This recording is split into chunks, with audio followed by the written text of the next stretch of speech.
Hyundai i20 இந்த வண்டி பார்த்தீங்கன்னா என்ன பிரச்சனைனா ஏர்பேக் லைட் எரிஞ்சிட்டே இருக்குது. ஏர்பேக் லைட் வந்து கண்ணு எரிஞ்சிட்டு இருக்குது. ஆல்டர்னேட்டர் லைட்டும் எரிஞ்சிட்டு இருக்குங்க. ஆல்டர்னேட்டர் லைட் இதுக்கு வந்து ஏசி கம்பர்ஸ் கழட்டிக்கிறோம், அதனால் பெல்ட் கழட்டி விடுங்காட்டி எரியுது. ஏர்பேக் லைட் கண்ணு எரிஞ்சிட்டு இருக்குது.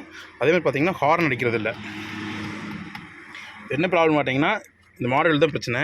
கீழே ஒரு கிளாக் ஸ்ப்ரிங் வரும், அந்த ஸ்ப்ரிங் தான் பிரச்சனைங்க, கழட்டிடுவோம். ஏர்பேக் மாடுவல்,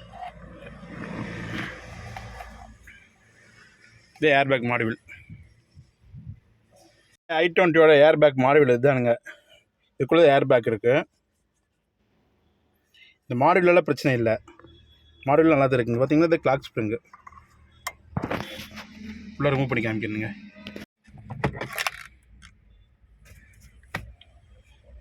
இது கிளாக் ஸ்ப்ரிங்கு பார்த்தீங்கன்னா ரொட்டேட் ஆகிட்டே இருக்குது.